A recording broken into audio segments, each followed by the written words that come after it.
Good morning students. आज के class में हम लोग chapter 7 social influence and group process सामाजिक प्रभाव तथा समूह प्रक्रम के अंतर्गत इंटर ग्रुप कॉन्फ्लिक्ट्स अंतर समूह संघर्ष के बारे में चर्चा करेंगे।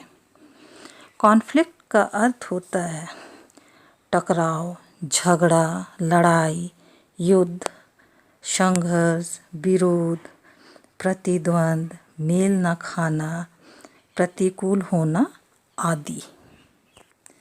यहाँ देखते हैं इंटर ग्रुप कॉन्फ्लिक्ट अंतर समूह संघर्ष।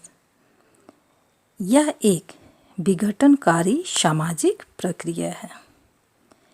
एक समूह दूसरे समूह के विरुद्ध होकर उनको क्षति पहुंचाने की चेष्टा करते हैं और उनके उद्देश्यों की प्राप्ति और आवश्यकताओं की पूर्ति में भी क्षति पहुंचाते हैं।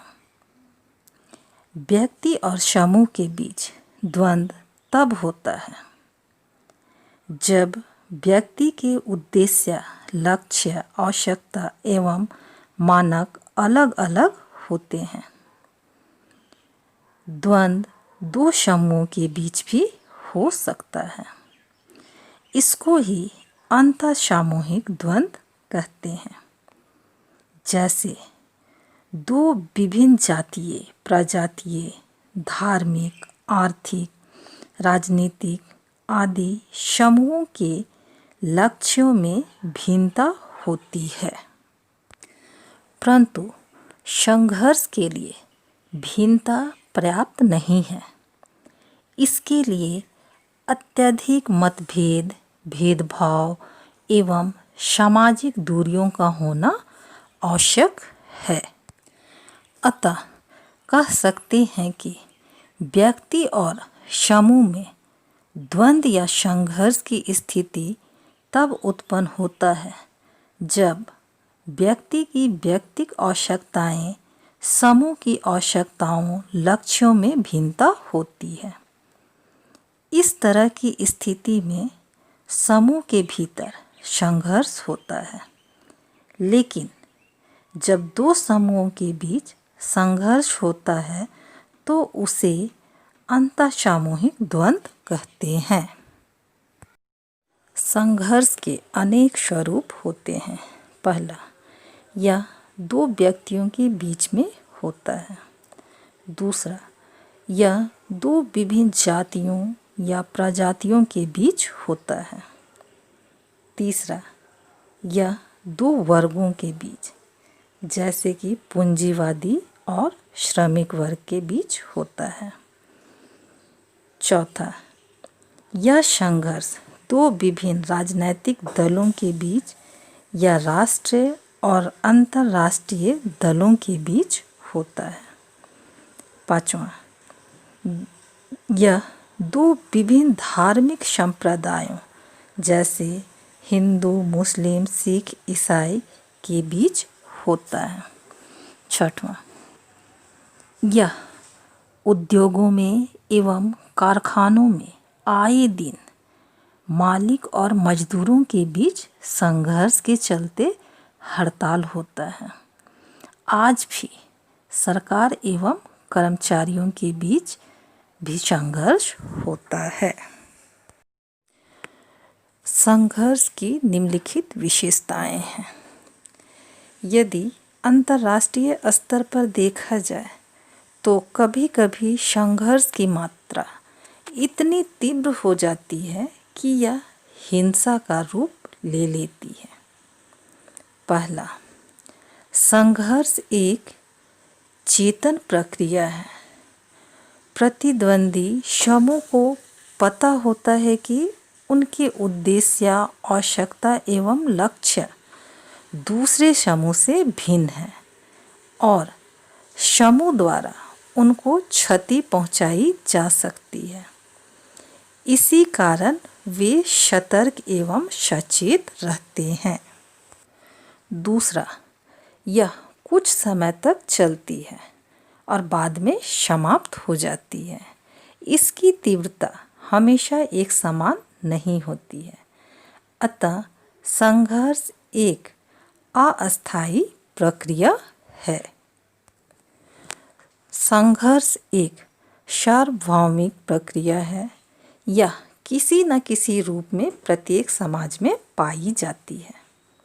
यह दो व्यक्तियों के बीच या दो समूहों के बीच उनके लक्ष्यों, आवश्यकताओं, उद्देश्यों में अंतर के कारण, उनके बीच टकराव के कारण देखी जाती है। अतः एक समूह अपने स्वार्थों की पूर्ति के लिए दूसरे समूह के साथ संघर्ष करता है। अब आगे देखते हैं कॉजेस ऑफ कॉन्फ्लिक्ट्स। संघर्ष के कारण। संघर्ष के निम्नलिखित कारण हो सकते हैं। पहला, फिजिकल कॉजेस, भौतिक कारण। जैसे कि आप लोग जानते हैं, विभिन्न स्थानों पर रहने वाले लोगों के वेशभूषा, खान पान, रहन सहन एवं उनकी शारीरिक बनावट में अंतर होता है, जिसके कारण वे एक दूसरे के विरोधी हो जाते हैं। दूसरा, सामाजिक एवं सांस्कृतिक कारण, सोशल एंड कल्चरल कॉजेस। विभिन्न समुदायों के सामाजिक संबंधों में सामाजिक दूरी के कारण उनमें संघर्ष होता है। जैसे हिंदू समाज में एवं शूद्र के बीच संघर्ष की यह बात बहुत महत्वपूर्ण कारक है। सांस्कृतिक भिन्नता के कारण भी संघर्ष होता है। जैसे दो विभिन्न भाषा बोलने वालों के बीच संघर्ष, हिंदी और अहिंदी। उसी तरह पंजाबी और गैर पंजाबियों के बीच संघर्ष आदि। तीसरा, धार्मिक कारण, रिलीजियस कॉजेस। विभिन्न धर्मों को मानने वालों के बीच भी संघर्ष होता है। इसका कारण है कि उनके पूजा स्थान, उनकी पूजा पद्धति में भिन्नता, एक धर्म के लोग दूसरे धर्म को गलत एवं अपने धर्म को सही मानते हैं। उनके सांप्रदायिक विचारों में अंतर के कारण संघर्ष होता है। चौथा, आर्थिक कारण, इकोनॉमिक कॉजेस।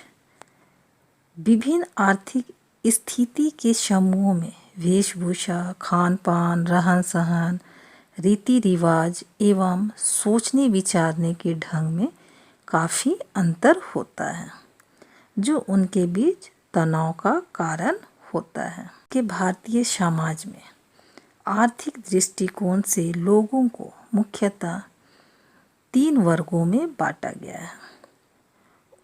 उच्च वर्ग, मध्यम वर्ग एवं निम्न वर्ग, तथा इनके बीच सदैव संघर्ष चलता रहता है।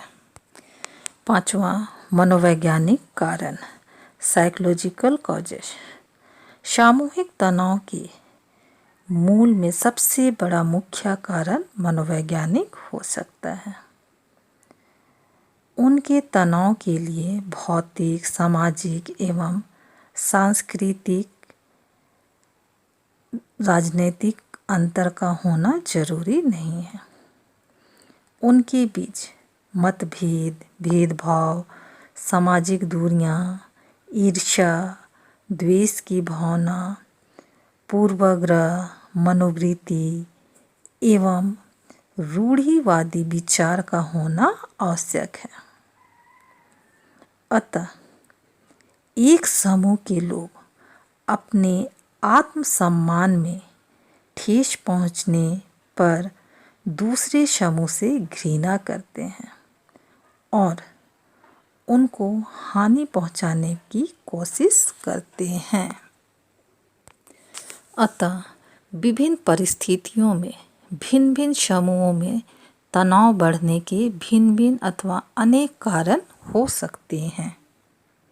Thank you.